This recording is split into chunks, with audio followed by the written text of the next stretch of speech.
Hello दोस्तों, स्वागत है आप सभी का अपने यूट्यूब चैनल पर, जहां हम पढ़ेंगे सामान्य ज्ञान के बहुविकल्पी प्रश्न जो कि एग्जाम की दृष्टि से काफ़ी इम्पोर्टेंट हैं। चाहे आप उत्तराखंड एलटी के लिए तैयारी कर रहे हों या फिर प्रवक्ता के लिए तैयारी कर रहे हों, सामान्य ज्ञान के क्वेश्चन सभी में पूछे जाते हैं।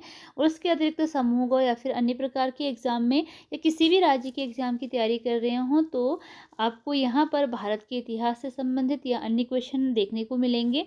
तो चलिए स्टार्ट करते हैं अपनी क्लास को। पहला प्रश्न है आज का कि भारत के पूर्वी भाग में ब्रिटिश ने अपनी पहली फैक्ट्री कहाँ स्थापित की। आपसे यहाँ पूछा गया है भारत के पूर्वी भाग के बारे में, जहाँ पर ब्रिटिश ने अपनी पहली फैक्ट्री कहाँ स्थापित की, पूर्वी भाग में। तो राइट आंसर बताना है, इसके लिए ऑप्शन दिए गए हैं। इसका राइट आंसर ऑप्शन सी है, उड़ीसा। भारत के पूर्वी भाग में ब्रिटिश ने अपनी पहली फैक्ट्री बनाई थी उड़ीसा में। अगला प्रश्न है, भारत का प्रथम अंग्रेजी अखबार था। कौन सा अखबार था भारत का पहला अंग्रेजी अखबार? इसका राइट आंसर है option A, the Bengal gazette. भारत का पहला अंग्रेजी अखबार था द बंगाल गजट। अगला प्रश्न है, बाबू विवाह पुस्तक किसने लिखी? इसके लिए राइट आंसर ऑप्शन बी है, ईश्वर चंद्र विद्यासागर ने। अगला प्रश्न है, जब रॉलेट एक्ट पारित हुआ उस समय भारत का वायसराय कौन था? जब रॉलेट एक्ट पारित हुआ तो रॉलेट एक्ट पारित होने के समय भारत का वायसराय कौन था? ऑप्शन दिए गए हैं इसके लिए, और राइट आंसर है इनमें से कोई नहीं। तो इसमें रॉलेट एक्ट के समय इनमें से कोई भी आंसर सही नहीं है। इनमें से कोई नहीं वाला ऑप्शन सही है। तो रॉलेट एक्ट जो है यह 1919 में पारित हुआ था और इस समय वायसराय थे लॉर्ड चेम्सफोर्ड। ठीक है, इस समय जो वायसराय थे वो कौन थे? लॉर्ड चेम्सफोर्ड थे 1919 के रॉलेट एक्ट के समय में वायसराय। अगला प्रश्न है, यह किसने कहा है स्वराज मेरा जन्मसिद्ध अधिकार है और मैं इसे लेकर रहूंगा? यह कथन किसका है? इसका राइट आंसर है ऑप्शन सी, बाल गंगाधर तिलक का यह कथन था। यह इन्होंने नारा दिया था, स्वराज मेरा जन्मसिद्ध अधिकार है, मैं इसे लेकर रहूंगा। अगला प्रश्न है, निम्न में किसे लाख बख्श के नाम से जाना जाता है? इसका राइट आंसर देखते हैं। राइट आंसर ऑप्शन ए है, कुतुबुद्दीन ऐबक को लाख बख्श के नाम से जाना जाता है। अगला प्रश्न है, all India trade union Congress किस वर्ष बनाई गई? All India trade union Congress किस वर्ष बनाई गई? इसका राइट आंसर है ऑप्शन बी, 1920 में all India trade union Congress बनाई गई थी। अगला प्रश्न है, निम्न में कौन जौनसारी गायक है? यहाँ पर कुछ गायकों के नाम दिए गए हैं और जौनसारी गायक कौन है इसमें बताना है आपको। इसके लिए राइट आंसर ऑप्शन डी है, उपरोक्त सभी। ये सारे जो हैं जगत राम वर्मा, नंदलाल भारती और फकीरा सिंह चौहान, यह जौनसारी गायक हैं। अगला प्रश्न है, उत्तराखंड में कौन सा आभूषण हाथ में पहनने वाला है? तो उत्तराखंड का कौन सा आभूषण है इनमें से जो कि हाथ में पहना जाता है? राइट आंसर ऑप्शन सी है, मुंदरी। यह हाथ में पहने जाने वाला आभूषण है। राज्यसभा के सदस्य का कार्यकाल होता है, राज्यसभा के सदस्य का कार्यकाल कितने वर्ष होता है? राइट आंसर ऑप्शन ए है, 6 वर्ष राज्यसभा के सदस्य का कार्यकाल होता है। राज्यसभा का पदेन सभापति कौन होता है? राज्यसभा में जो पदेन सभापति है वह है उपराष्ट्रपति। ऑप्शन बी राइट आंसर है, उपराष्ट्रपति राज्यसभा में पदेन सभापति होता है।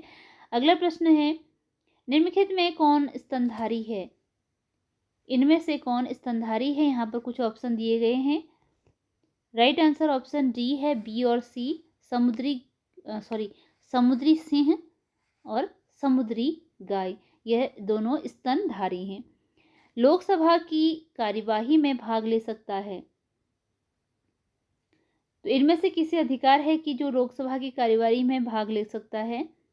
राइट आंसर ऑप्शन सी है, भारत के महान्यायवादी को यह अधिकार है कि वह लोकसभा की कार्यवाही में भाग ले सकता है। निम्नलिखित बीमारियों में कौन सा टैटू बनवाने के द्वारा एक व्यक्ति से दूसरे व्यक्ति में संचरित हो सकता है? कौन सी बीमारी है जो कि टैटू बनवाने के द्वारा एक व्यक्ति से दूसरे व्यक्ति में संचरित हो सकती है? Option A HIV AIDS. निम्न पर विचार कीजिए। राष्ट्रीय उद्यान से होकर बहने और पहला है राष्ट्रीय उद्यान से होकर बहने वाली और उद्यान वाली नदी। सही सुमेलित बताना है, इनमें से कौन सा सही सुमेलित है। इसका राइट आंसर ऑप्शन डी है, इनमें से कोई भी नहीं है। सूची 1 का मिलान सूची 2 से कीजिए। सूची 1 का मिलान सूची 2 से करना है। विटामिन ए, इसकी कमी से होने वाली जो बीमारी है वह रतौंधी है। विटामिन B1, इसकी कमी से होने वाली बीमारी है बेरी। विटामिन सी की कमी से स्कर्वी और विटामिन डी की कमी से होता है रिकेट्स। भारत की जलवायु मोटे तौर पर है। भारत की जलवायु मोटे तौर पर है। राइट आंसर ऑप्शन ए है, यह उष्णकटिबंधीय मानसूनी जलवायु है। भारत की जलवायु मोटे तौर पर उष्णकटिबंधीय मानसूनी जलवायु है। अगला प्रश्न है 2011 में भारत के निम्नतम व अधिकतम लिंगानुपात वाले राज्य का युग्म क्रमशः कौन सा है? ऑप्शन ए हरियाणा और केरल, जो कि अधिकतम लिंगानुपात और निम्नतम और अधिकतम बताना है। निम्नतम में हरियाणा और अधिकतम में केरल। अगला प्रश्न है किसने कहा कि भारत विश्व की समस्त प्रकार की जलवायु रखता है? किसने कहा कि भारत विश्व की समस्त प्रकार की जलवायु रखता है? राइट आंसर ऑप्शन बी है, मार्सडेन ने कहा था यह। ऑप्शन बी इसके लिए राइट आंसर है। 42वें संविधान संशोधन द्वारा कौन सा नया शब्द संविधान की प्रस्तावना में जोड़ा गया? 42वें संविधान संशोधन के द्वारा कौन सा नया शब्द संविधान की प्रस्तावना में जोड़ा गया? ऑप्शन डी उपरोक्त सभी। अखंडता, पंथनिरपेक्ष और समाजवादी। अखंडता, पंथनिरपेक्ष और समाजवादी शब्द 42वें संविधान संशोधन द्वारा प्रस्तावना में जोड़े गए। उत्तराखंड भारत में वित्तीय वर्ष प्रारंभ होता है। राइट आंसर है ऑप्शन बी, 1 अप्रैल से। अगला प्रश्न है गलत युग्म का चयन कीजिए। गलत युग्म इसमें चयन करना है। ये जो है पुराना करंट वाला है लेकिन पुराना है। तो अगला प्रश्न देखते हैं। भारत एक गणराज्य है क्योंकि भारत गणराज्य है, क्यों भारत को गणराज्य कहा जाता है? राइट आंसर ऑप्शन बी है, क्योंकि राष्ट्रपति निर्वाचित होता है। अगला है नूरजहां मूलतः निवासी थी। नूरजहां मूलतः कहाँ की निवासी थी? राइट आंसर ऑप्शन डी है, इनमें से कोई भी ऑप्शन इसके लिए सही नहीं है। अगला प्रश्न है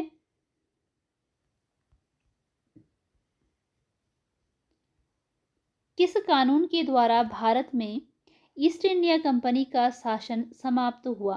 तो भारत में ईस्ट इंडिया कंपनी का शासन किस कानून के द्वारा समाप्त किया गया? इसका राइट आंसर है option C, government of India act 1858 के द्वारा। गवर्नमेंट ऑफ इंडिया एक्ट 1858 के द्वारा भारत में ईस्ट इंडिया कंपनी का शासन समाप्त किया था। जब 1857 का विद्रोह हुआ था तो उसके बाद जो एक्ट आया था 1858 में, गवर्नमेंट ऑफ इंडिया एक्ट, इसके द्वारा कंपनी का भारत में शासन समाप्त कर दिया गया। अंग्रेजों के विरुद्ध रुहेलखंड में 1857 के विद्रोह का नेतृत्व किसने किया? अंग्रेजों के विरुद्ध रुहेलखंड में 1857 के विद्रोह का नेतृत्व किसने किया? इसका राइट आंसर ऑप्शन ए है, शाहजादा फिरोज खान ने 1857 के विद्रोह का नेतृत्व किया रुहेलखंड में अंग्रेजों के विरुद्ध। अगला प्रश्न है ज्वारभाटा की उत्पत्ति संबंधित गतिक सिद्धांत किसने प्रतिपादित किया? तो ज्वारभाटा की उत्पत्ति के संबंध में जो गतिक सिद्धांत दिया यह किसके द्वारा प्रतिपादित किया गया है? राइट आंसर ऑप्शन बी है, लाप्लास के द्वारा यह प्रतिपादित किया गया था गतिक सिद्धांत ज्वारभाटा की उत्पत्ति के संबंध में। अगला प्रश्न है भारतीय मानक देशांतर भारत के कितने राज्यों से गुजरती है? इसका राइट आंसर ऑप्शन सी है 5। जो भारतीय मानक देशांतर है यह भारत के 5 राज्यों से गुजरती है। निम्नलिखित में कौन सा युग्म सुमेलित नहीं है? जो सुमेलित नहीं है वह बताना है। एक ओर दिए गए हैं लौह इस्पात केंद्र और दूसरे ओर दिए गए हैं उनके राज्य, मतलब कि कौन सा लौह इस्पात केंद्र किस राज्य में है। तो देखिए इसका राइट आंसर ऑप्शन डी है। यह सुमेलित नहीं है। डोलवी झारखंड वाला, इसके अतिरिक्त राउरकेला उड़ीसा, वर्णपुर पश्चिम बंगाल और विजयनगर कर्नाटक में स्थित लौह इस्पात केंद्र हैं। अगला प्रश्न है, जो प्रत्यय संज्ञा विशेषण सर्वनाम और अव्यय के बाद लगते हैं, जो प्रत्यय संज्ञा विशेषण सर्वनाम और अव्यय के बाद लगते हैं और संज्ञा तथा विशेषण शब्द बनाते हैं, वे कहलाते हैं। तो ऐसे प्रत्यय को क्या कहा जाता है? इसके लिए राइट आंसर ऑप्शन बी है। यह प्रत्यय कहलाते हैं तद्धित प्रत्यय, जो कि संज्ञा विशेषण सर्वनाम और अव्यय के बाद लगते हैं और संज्ञा तथा विशेषण शब्द बनाते हैं, उन्हें तद्धित प्रत्यय कहते हैं। प्रत्यय आप जानते होंगे, उपसर्ग और प्रत्यय जो हिंदी में आते हैं। प्रत्यय कौन से होते हैं? जो शब्द के पीछे लगते हैं, और उपसर्ग जो शब्द के आगे लग के एक नए अर्थ का निर्माण करते हैं, नए शब्द का निर्माण करते हैं। अगला है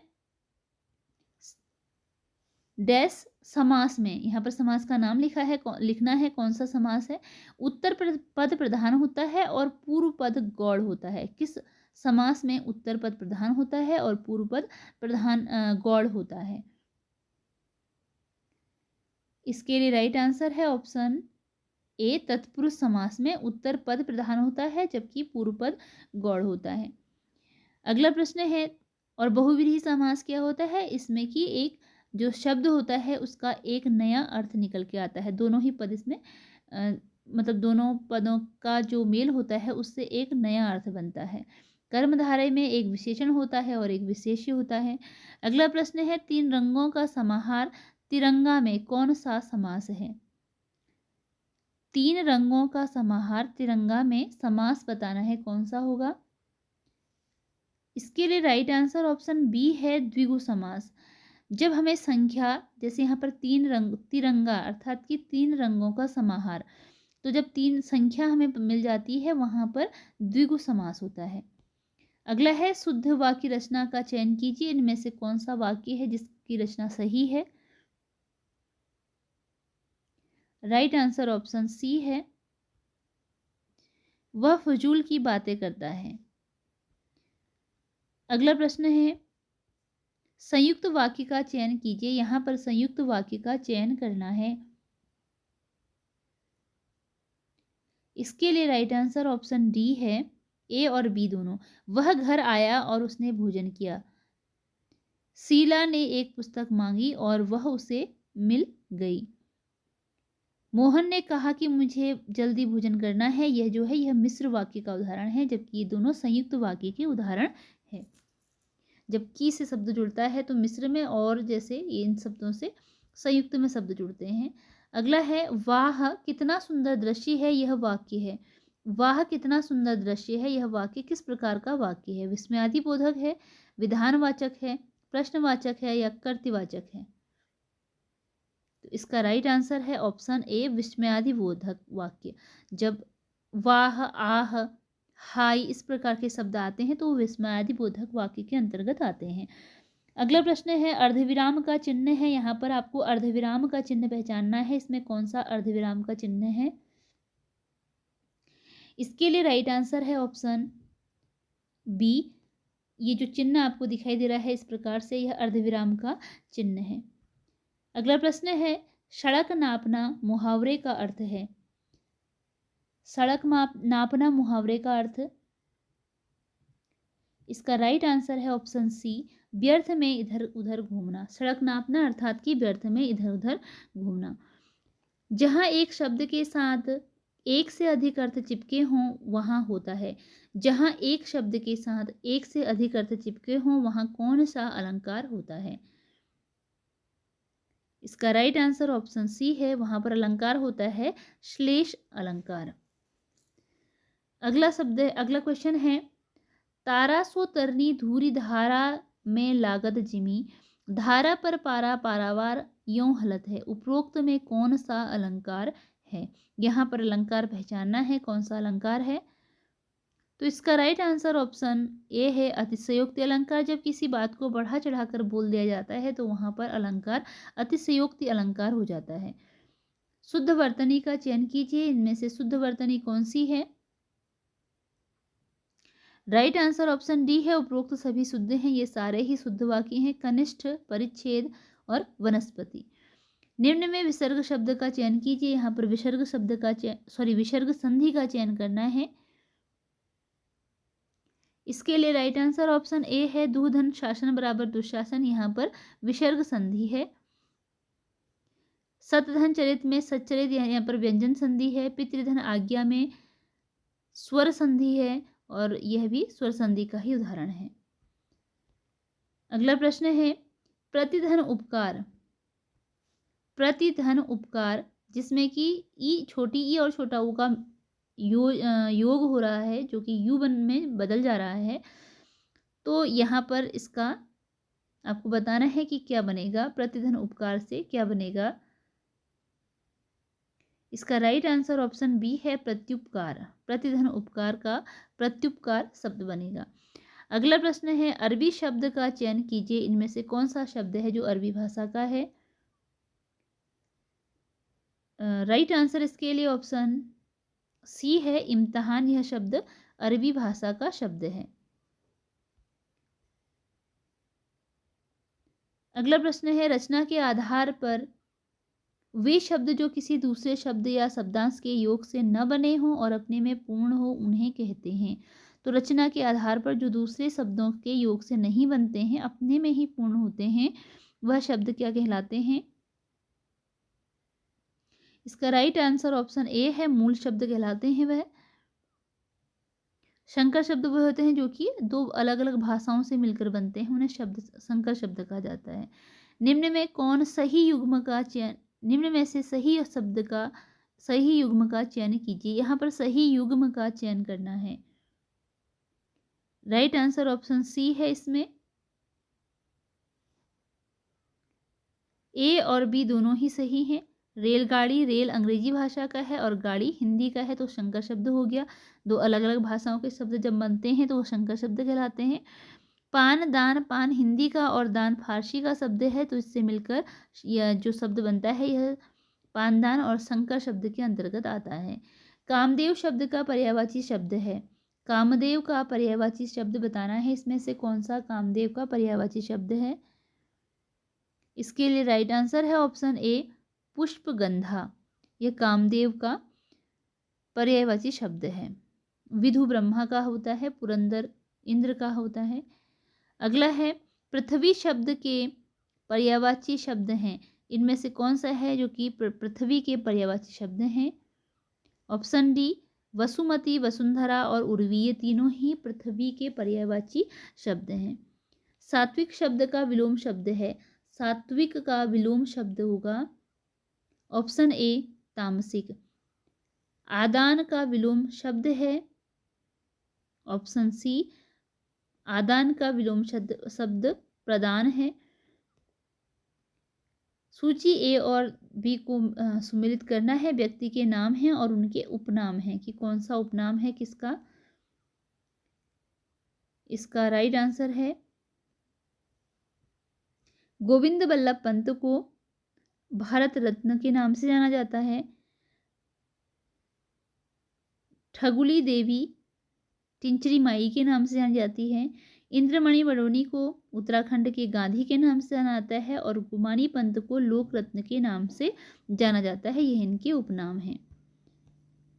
अगला प्रश्न है,